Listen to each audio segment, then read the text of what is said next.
Pagkatapos ng kanilang alitan, iniinda ni Uncle Laoyu ang kanyang sugat sa kanyang leeg.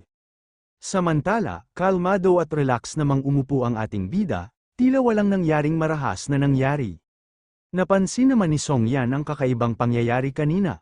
Nagtataka siya kung paano biglang lumitaw ang patalim, at hinala niyang maaaring ginamit ni Wang Sheng ang singsing bilang imbakan. Iniisip din niya kung posible bang palitan ang laman nito, tulad ng pagpalit ng yelo o frosting. Sa halip na direktang sagutin, pinuri ng ating bida ang katalinuhan ni Song Yan at sinabing halatang malawak ang kanyang kaalaman at karanasan. Pagkatapos nito, ibinaling niya ang usapan sa negosyo at tinanong kung anong kapaki-pakinabang na alok ang kayang ibigay ni Song Yan. Nagtaka si Song Yan sa mga sinabi ng ating bida at agad siyang nagtanong kung ano nga ba ang ibig nitong ipahiwatig. Lumapit naman si Wang Sheng kay Song Yan ng sobrang lapit dahilan upang mamula ito. Ipinaliwanag niya na sa negosyong may kinalaman sa libu-libong gintong barya, imposibleng basta-basta lamang ang isang babaeng tagabantay, lalo na't malaya siyang nakakapasok at nakakalabas sa mahalagang lugar ng pamilyang Song. Dahil dito, lalong tumindi ang hinala ng ating bida na hindi pangkaraniwan ang tunay na pagkakakilanlan ni Song Yan. Tumingin muna si Song Yan kay Uncle Laoyu, tila humihingi ng kumpirmasyon. Nang nakita niya ang reaksyon ni Uncle Laoyu, tahasan niyang inamin ang kanyang tunay na pagkakakilanlan, siya nga si Miss Biao mula sa pamilyang Song ng Shanglin, at higit pa roon, siya rin ang tunay na unang ginang ng pangunahing pamilya ng Song sa Chan. Humingi siya ng paumanhin dahil hindi niya agad ito naipagtapat noon. Tahimik na nakinig si Wang Sheng at ipinaliwanag na kung siya talaga ang may kapangyarihang magsalita, hindi siya hahamakin gaya ni Daiwan noong una. Sumang-ayon si Song Yan at nahihiya nitong nilinaw na hindi siya naroon upang makipagnegosyo, kundi upang humiling ng isang mahalagang bagay. Habang umiinom ng tsaa ang ating bida, bahagya siyang napahinto at tinanong kung ang tinutukoy ba ni Song Yan ay ang pagsubok ng pamilya.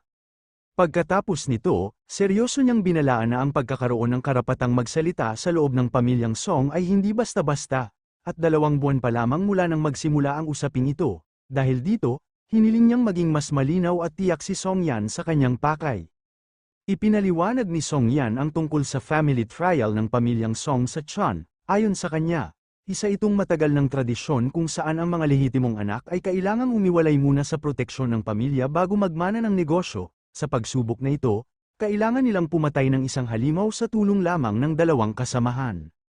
Dagdag pa niya, ang lakas ng halimaw ay karaniwang nasa pagitan ng gitna at rurok ng triple environment, at ang kakayahan ng 2 tutulong ay hindi maaaring lumagpas sa gitnang antas. Kapag nagtagumpay ang isang tao na mapatay ang halimaw sa tuktok ng tirahan ng pinuno, magkakaroon siya ng tiyak na posisyon sa pamilya at pagkakataong makilahok sa pagpili ng susunod na pinuno.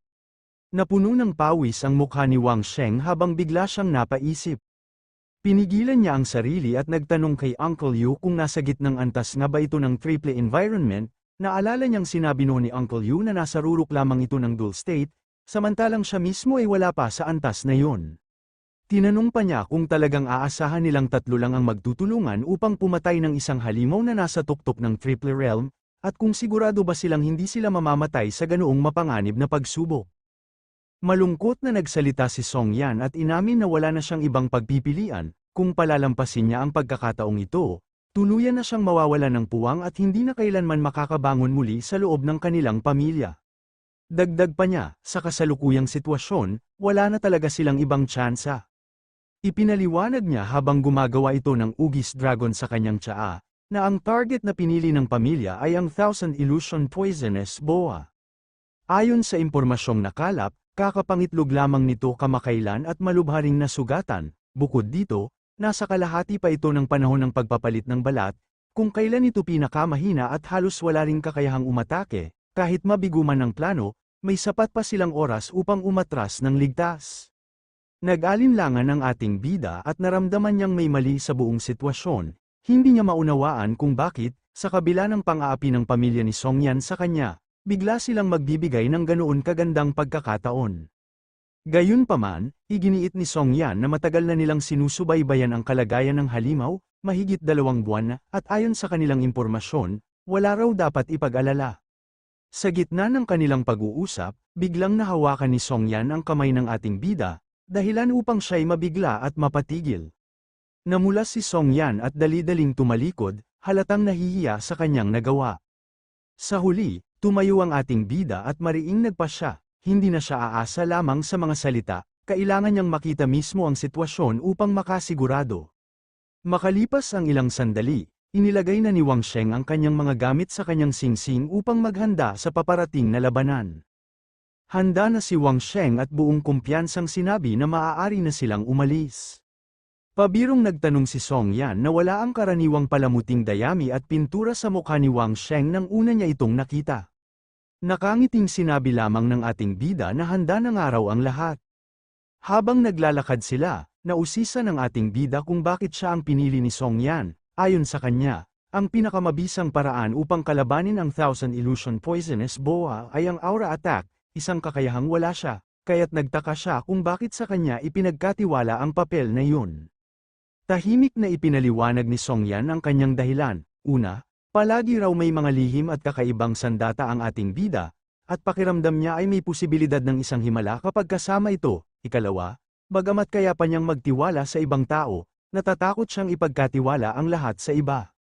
Sa huli, diretsahan niyang inamin ng totoo, sa lahat ng tao, ang ating bida lamang ang lubos niyang pinagkakatiwalaan.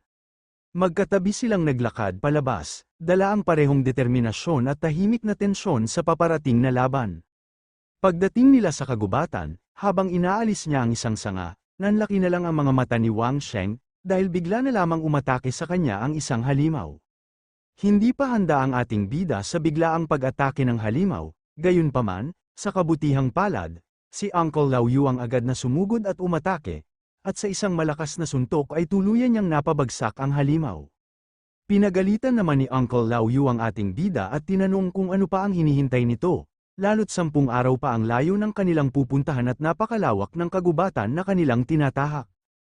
Samantala, ramdam ni Wang Sheng ang bigat ng sitwasyon at lihim na namangha sa lakas ng triple peak.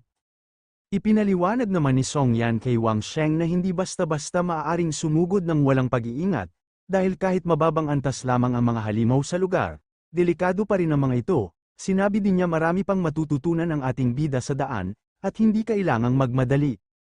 Kinagabihan, habang sila'y nagpapahinga sa gitna ng kagubatan, nagtanong ang ating bida kay Song Yan tungkol sa kanyang pinagmulan at kung nasaan ang Wuyu City. Hiniram naman ni Song Yan ang lalagyan na tubig ng ating bida at ginamit ito upang ipakita ang isang mahiwagang mapa. Sa pamamagitan nito, ipinaliwanag niya na ang Wuyu City ay isang lugar kung saan nagtitipon ang mga kriminal mula sa iba't ibang panig ng mundo. Nang mabuo ang Wuyu City, napakalakas ng may-ari nito. Dahil dito, maging ang emperador at ang mga pinuno ng malalaking pamilya ay napilitang gumawa ng mahigpit na mga sumpaan, kaya naman, sino mang inuusig o hinahabol dahil sa mabibigat na kasalanan ay maaaring tumakas patungo sa Wuyu City bilang kanlungan. Gayunpaman, napakamahal ng kapalit ng pamumuhay sa lungsod na ito, ang mga taong tumakas doon ay kailangang gawin ang lahat ng makakaya nila upang mabuhay. Sinusuportahan mismo ng Wuyu City ang mga mamamatay tao nito. Kaya't hindi basta-basta kayang galawin ng mga tagalabas ang sinumang nasa loob ng lungsod. Bukod dito, may sistema ng puntos sa pagpatay at pagtupad ng mga misyon, habang mas mataas ang puntos at antas, mas marami ring yaman at mapagkukunan ang makukuha. Nagtanong ng harapan ng ating bida kay Song Yan kung bakit hindi na lamang sila humanap ng mga eksperto mula sa Wuyu City upang tumulong sa kanilang misyon.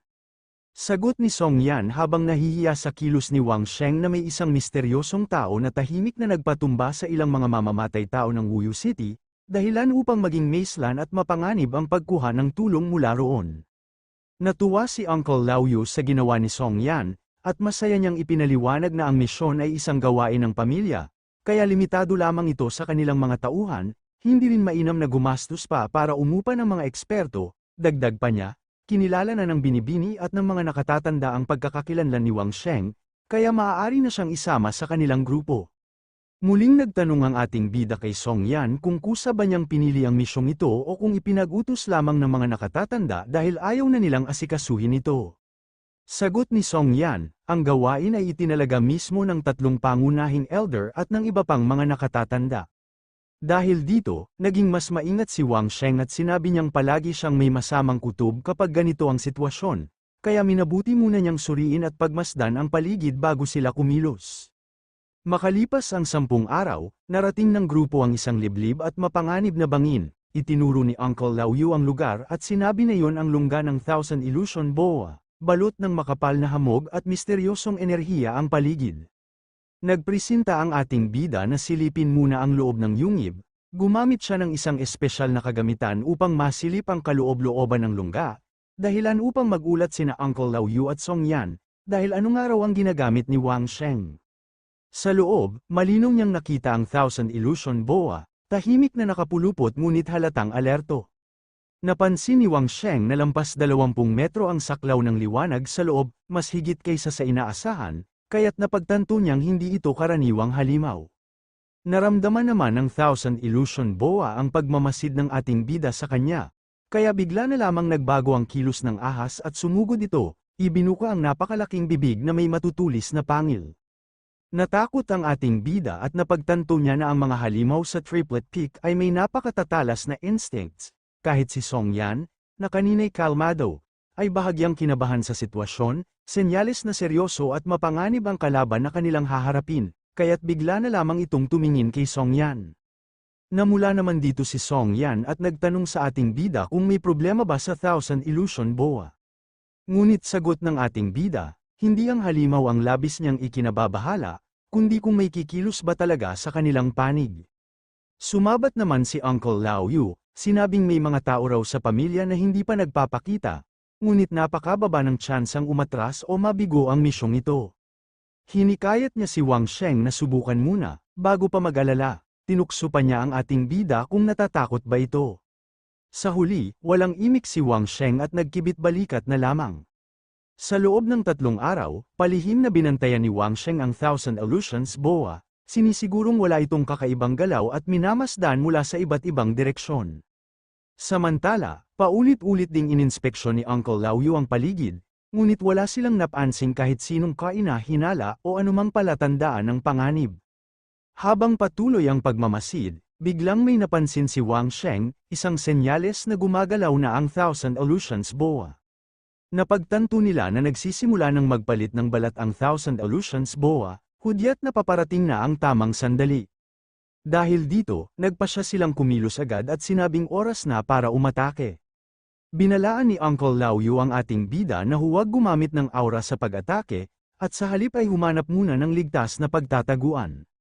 Kasabay nun, tumalo na si Uncle Lauyu at Song Yan papunta sa Thousand Illusions Boa upang ito ay harapin. Mabilis na gumalaw ang ating bida at humanap ito ng ligtas na pwesto. Nilabas ni Wang Sheng ang kanyang sniper rifle upang ihanda ito sa pagpatay ng Thousand Illusions Boa. Sa kabila ng tensyon, nanatili siyang kalmado at sinabi sa sarili na sapat na ang magtago ng maayos at hindi muna kumilos, dahil ang tunay na labanan ay nakaatang kina Song Yan. Pagharap ni Song Yan at Uncle Lauyu sa Thousand Illusions Boa, at sa pagsisimula ng pagbabago ng anyo nito. Tumalon sila sa gilid nito upang sabay nilang itong atakihin. Sabay silang umatake, gamit ang kani-kanilang aura upang palakasin ang kanilang mga pag-atake. Gayunpaman, hindi ito naging epektibo, ni wala man lang naidulot na kahit kaunting pinsala sa halimaw. Muling umatake ang dalawa, sabay na pinakawalan ang mas malakas na puwersa ng kanilang aura. Tinamaan ang halimaw at tila nagkaroon ng pinsala, subalit agad din itong naghilom. Nagulat ang ating bida nang mapansin niyang mas mabilis pang gumaling ang halimaw kaysa sa kanilang mga pag-atake. Napagtanto din ni Uncle Lauyu na taglay nito ang kakayahang mag-ayos o maghilom ng sarili, kaya kung magpapatuloy ito, wala ring saysay ang kanilang pag-atake at lalo lamang silang mauubusan ng lakas. Sa kabila ng pangamba, hindi sumuko si Song Yan at pinaalalahanan sila na huwag mawalan ng pag-asa hanggang sa huling sandali. Agad niyang nilunok ang isang pulang elixir, dahilan upang sumabog ang kanilang aura at lumakas ng husto. Kasabay nito, ipinokus ni Uncle Lauyu ang kanyang kapangyarihan at inilunsad ang isang malakas na atake, habang si Song Yan naman ay sumugod gamit ang umiikot at rumaragasang enerhiya. Sa kanilang sabay at todo lakas na pag-atake, hindi naman ito gumana sa halimaw, at mabilis lamang itong nag-regenerate ng kanyang mga pinsala. Malapit nang matapos ang Thousand Illusions Boa sa kanyang pagpapalit ng balat, kaya napilitan sina Uncle Lauyu at Song Yan na umatras, napagtanto nilang kulang ang kanilang estratehiya, kaya kinailangan nilang maghintay ng mas tamang pagkakataon upang muling umatake. Ayon sa kanila, ligtas na ang makatakas kapag nakalayo na ng sapat, dahil abala ang Thousand Illusion Boa sa pagprotekta sa mga itlog nito at hindi na sila hahabulin ng malayo. Ngunit bigla na lamang silang nabangga sa isang hindi nakikitang bagay. Dahil dito, nasaktan si Song Yan sa malakas na pagbangga niya rito. Sa kabilang banda, napansin ng ating bida ang kakaibang enerhiya at agad niyang napagtanto na isang formation ang gumagana, isang uri ng bound formation. Sa sandaling yun, natapos ng halimaw ang proseso ng pagpapalit ng balat, kaya dali-dali itong sumugod kay Uncle Lao Yu at kay Song Yan. Sinubukan ni Uncle Lao Yu na sirain ang formation, ngunit hindi ito nagtagumpay. Dahil dito, nakiusap si Song Yan na tumigil na siya sa pag-atake, sapagkat kung hindi maaalis ang formation, tiyak na ikamamatay lamang nila ito. Gayunpaman, nagalit si Uncle Lao Yu at nagbantang masasaktan si Song Yan. Subalit nanindigan si Song Yan habang umiiyak, handa siyang lumaban hanggang sa huli, kahit pakapalit nito ang kanilang buhay, upang tuluyang mapabagsak ang halimaw. Huminto na si Uncle Lao Yu sa kanyang ginagawa, at wala na silang nagawa kundi ang hintayin ng halimaw habang tahimik na naghahanda sa nalalapit na laban. Nang tuluyang dumating ang halimaw sa kanilang kinaroroonan, binuka nito ang kanyang bibig upang lamunin silang dalawa ng buo. Naghanda na sana si Uncle Lao Yu ng kanyang sariling pag-atake, ngunit labis na nagulat siya sa kanyang nakita. Mula sa malayo, pinaputukan ng ating bida ang halimaw gamit ang kanyang sniper rifle. Direktang tumama ang bala sa mata ng halimaw, dahilan upang ito'y mapa-atres at mawalan ng balanse. Agad na sumigaw si Uncle Lao Yu upang balahan si Song Yan, sabay hila sa kanya palayo sa panganib. Hindi pa tuluyang namatay ang halimaw, saglit na kumislap ang mga mata nito habang muling nagngangalit, saka ito biglang sumugod para sa panibagong pag-atake. Ngunit sa pagkakataong ito, agad itong hinarap ni Wang Sheng, sa isang tiyak at malakas na putok mula sa kanyang sniper rifle, tinamaan ang halimaw sa nakamamatay na bahagi. Dahil sa pagkakamaling iyon ng halimaw, tuluyan na itong napaslang at bumagsak nang wala ng buhay. Matapos tuluyang mapatay ang halimaw, hindi maitago ang gulat ni na Uncle Lao Yu at Song Yan. Habang si Song Yan naman ay napangiti at agad nakilala kung sino ang tumapos sa laban, si Wang Sheng. Sa itaas ng matarik na bangin, makikita si Wang Sheng na nakatayo sa ilalim ng sikat ng araw, napagtanto niya na tama ang kanyang naging diskarte, ang pagpuntirya sa mga mata ng halimaw. Gayunpaman, aminado siyang hindi naging madali ang pagpatay rito dahil sa pambihirang tibay at kakayahan nitong magpagaling. Makalipas ang ilang sandali, maingat na bumaba si Wang Sheng mula sa bangin gamit ang lubid. Pagkababa ng ating bida, agad siyang pinuna ni Uncle Lao Yu, halatang naguguluhan at inis sa bigla nitong ginawa. Tinanong niya kung ano ba talaga ang iniisip ng bida at kung bakit isinama pa niya si Song Yan sa mapanganib na lugar. Ngunit bigla na lamang lumapit si Song Yan sa ating bida at hinawakan nito ang kanyang kamay, at sinabi nito na tama nga raw siya na isama siya rito. Dahil dito, lalong nabigla si Uncle Lao Yu at napabuntong hininga na lamang, tila tinatanggap na wala na siyang magagawa. Sa huli, nagpasya na lang si Uncle Lao Yu na siya na mismo ang pupunta upang tingnan ang bangkay ng ahas, habang ang ating bida at si Song Yan ay naiwan, kapwa may bahagyang pagtataka sa naging reaksyon ng matanda. Habang sinusuri ni Uncle Lao Yu ang katawan ng ahas, bigla siyang nakaramdam ng kakaiba. Nang ilapat niya ang kanyang kamay sa katawan ng halimaw, napansin niyang may matigas at mahiwagang bagay sa loob nito. Dahil sa pagtataka, dahan-dahan niya itong binuksan at doon niya natuklasan ang isang kumikinang na misteryosong globe na may mga ukit ng simbolo. Nagtaka naman dito si Wang Sheng at napaisip kung ito ba ang dahilan kung bakit hindi makalabas ang halimaw sa lugar na iyon. Ipinaliwanag ni Song Yan na itinago rito ang isang bound constellation, isang uri ng selyo na nag-aaktibo kapag napukaw ng kapangyarihan ng Thousand Illusions. Kapag ito'y ganap na gumana, automatikong bumubuo ito ng bitag upang ikulong ang sinumang nasa loob. Sa hindi inaasahang pangyayari, biglang nakaramdam ng matinding panganib ang ating bida. Kaya agad niyang hinayla si Song Yan palayo, na para bang may paparating na matinding banta. Sa gulat ni Song Yan, hindi pa man siya nakaka-react ay narinig na niya ang galit na sigaw ni Wang Sheng, pinagsasabihan siya dahil sa kanyang padalos-dalos na kilos na maaaring magdulot ng kapahamakan, kaya dapat maging alerto pa rin ito. Hindi pa man humuhupa ang tensyon, isang nakakatakot na presensya ang unti-unting lumitaw mula sa lungga ng napatay nilang Thousand Illusions Boa.